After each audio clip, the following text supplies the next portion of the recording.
प्यारे विद्यार्थियों, नमस्कार।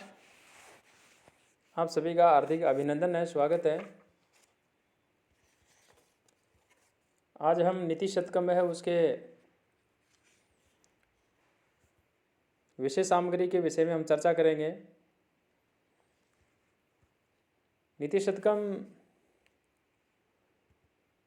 भर्तृहरि के द्वारा रचित है और इस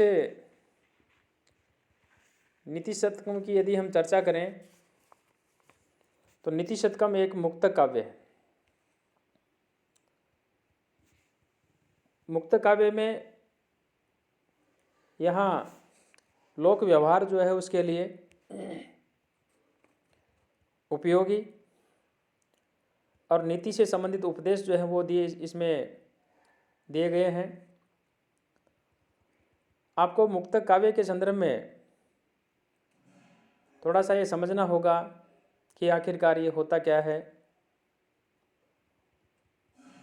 मैं यहाँ काव्य की परिभाषा न दे करके, काव्य की चर्चा न करके डायरेक्ट मुक्त काव्य के संदर्भ में ही मैं यहाँ आपसे निवेदन करना चाहूँगा कि मुक्त काव्य का प्रत्येक जो पद्य होता है वह अपने आप में पूर्ण होता है। एक पद्य का दूसरे पद्य से कोई संबंध नहीं होता है और ऐसा जो पद्य होता है, ऐसा जो काव्य होता है वो मुक्त काव्य कहलाता है। इस पुस्तक के अंदर मूर्ख निंदा, विद्या प्रशंसा, स्वाभिमान, धन की महत्ता, दुर्जन की निंदा, सज्जन परिभाषा, परोपकार प्रशंसा, धैर्य, देव प्रशंसा, कर्म प्रशंसा इत्यादि से संबंधित इसमें पद्य हैं। और इन सभी पद्यों की जो भाषा है बहुत ही सरल है। इसमें जितने भी पद्य हैं वहाँ रूपक, उपमा, दृष्टांत, अनुप्रास इत्यादि और भी बहुत सारे अलंकार हैं, उनका इसमें प्रयोग किया गया है।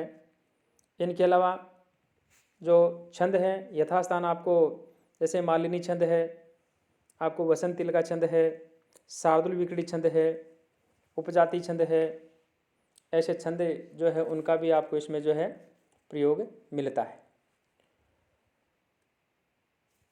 भर्तृहरि की नीति शतकम के अलावा जो है दो और भी रचनाएं जो हैं वो उपलब्ध होती हैं। उनमें एक श्रृंगार शतक है और एक वैराग्य शतक है।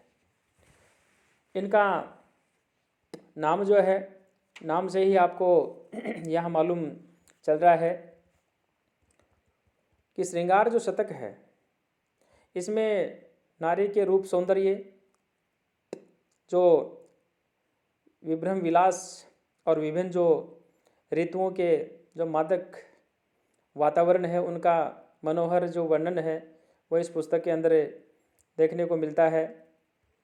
वैराग्य शतक में यहाँ वैराग्य यानी अंतिम भर्तृहरि जो है उनकी अंतिम रचना के रूप में उसको माना गया है। और इस शतक में तृष्णा प्रसार, विषयक, मद ज्वर तथा भोग आसक्ति की परित्याज्यता बताते हुए जीवन की नश्वरता जो है उसका वर्णन किया गया है। और ऐसे यहाँ तीन जो रचनाएं हैं उन तीन रचनाओं को यहाँ जो है आपको थोड़ा सा देखना है, अर्थात इनका नाम याद रहना चाहिए और कौन सी रचना के अंदर क्या लिखा हुआ है ये आपको ध्यान देना है। अब हम वापस नीति शतकम के पास आते हैं, यानी इस पुस्तक की हम चर्चा करते हैं। यहाँ जो मूर्ख निंदा है, इस मूर्ख निंदा से संबंधित लगभग शतकम इसलिए भी कहा गया चूँकि इसमें 100 ही पद्य जो हैं वो थे प्रारंभ में जब ये पुस्तक थी, लेकिन जो जो इस पुस्तक के संस्करण जो है वो आते गए और पद्यों की जो संख्या है वो बढ़ती गई। और यहाँ बहुत सारे पद्य ऐसे भी हैं जो अन्य पुस्तकों के अंदर भी जो है उपलब्ध है। वास्तविक रूप से ये कहना थोड़ा मुश्किल होता है कि ये पद्य जो है वास्तव में इस पुस्तक के हैं या कहीं कहीं दूसरी पुस्तक से जो है इनका कलेक्शन किया हुआ है। खैर जो भी है, लेकिन हमारे को ध्यान ये देना है कि यहाँ जो मूर्ख पद्धति है, इसके अलावा आपकी ये जो विद्वत पद्धति है, मान शौर्य पद्धति है, अर्थ पद्धति है, यदि विद्यार्थियों के पास पुस्तक है तो आप उस भूमिका है उसमें इनको आप देखें, और पुस्तक यदि नहीं है तो आप इसके अंदर कल मैंने जो है एक कंटेंट जो है भेजे थे उनको आप देखें। तो अर्थ पद्धति के बाद में दुर्जन पद्धति है, सज्जन पद्धति है, परोपकार पद्धति है, धैर्य पद्धति है, देव पद्धति है और कर्म पद्धति है। प्यारे विद्यार्थियों, मैं इनका जो जिक्र है वो इसलिए कर रहा हूँ क्योंकि आपकी परीक्षा के अंदर जो है ऐसा एक जो है 8 नंबर का क्वेश्चन आता है, और उस क्वेश्चन के अंदर जो है, उस प्रश्न के अंदर जो है इन पद्धतियों से संबंधित ही प्रश्न जो है वो पूछा जाता है, और उनसे संबंधित जो है आपको इसके अंदर जो है लिखना भी होता है। तो जो मूर्ख पद्धति है, उस मूर्ख पद्धति के अंदर जो है मूर्ख जो है उनको किस प्रकार से जो है समझाना जो है वह असंभव है, इसके संदर्भ में यहाँ इसके अंदर जो बात कही गई। विद्युत पद्धति में जो समाज है उसकी उन्नति के अंदर जो विद्वत जो जन है, बुद्धिजीव जो वर्ग है, उसकी जो भूमिका है वह विशेष रहती है। इस प्रकार से इसके संदर्भ में जो है इसमें पदे कहे गए। मान शौर्य का हम कह सकते हैं कि भाई जो स्वाभिमान प्रशंसा है उससे संबंधित जो है पद्य इस के अंदर कहे गए हैं। अर्थ पद्धति जो है हमारे जीवन के अंदर जो 4 पुरुषार्थ हैं, जैसे धर्म है, अर्थ है, काम है, मोक्ष है, उनमें से अर्थ जो पद्धति यानी हम बहुत ही सरल शब्दों की यदि हम चर्चा करें तो धन के संदर्भ में जो है इसके अंदर जो है पद्य जो वो कहे गए हैं। एक बहुत ही सुंदर पद्य आता है, उसका थोड़ा सा अंश है इसमें। अर्थोष्मणा विरहित पुरुष स एव तो अन्य क्षणेन भवति इति विचित्रम एतत्। यानी अर्थ से विहीन जो पुरुष होता है वह क्षण भर के अंदर जी जो है उसकी स्थिति जो है वह चेंज हो जाती है। ये बहुत ही विचित्र बात होती है। तो इस प्रकार से इसमें अर्थ के संदर्भ में, धन के संदर्भ में पद्य कहे।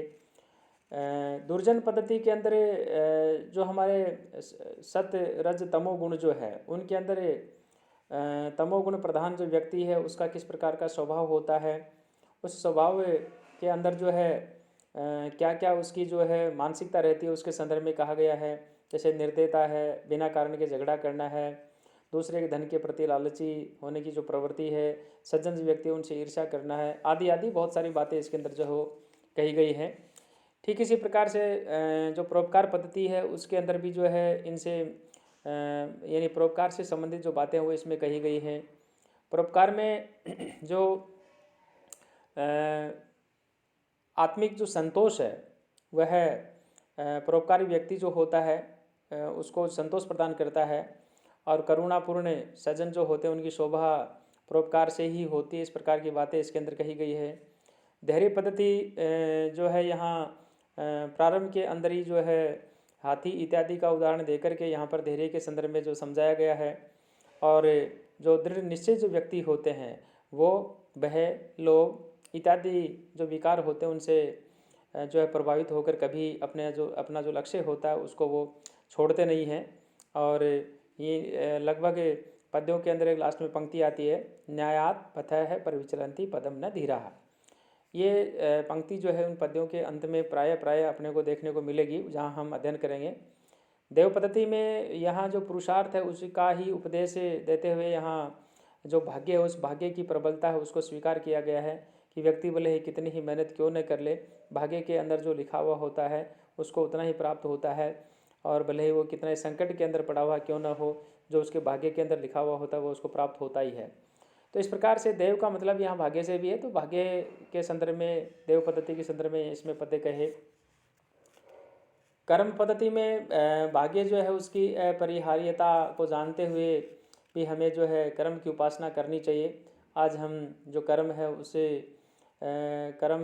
उसी का ही जो हम फल भोग रहे हैं, और आज का जो कर्म है वही कल का भाग्य होगा, ऐसा यहाँ इसके अंदर जो माना गया।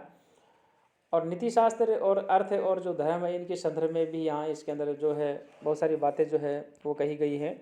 तो मेरा आपसे निवेदन ये है कि यह जो पुस्तक है इसके अंदर जो मैंने अभी आपको ये जो मोटा मोटी के अंदर जानकारी देने का जो मैंने प्रयास किया है, इसके जो ई कंटेंट्स जो हैं वो मेरे द्वारा जो है भेज दिए गए हैं।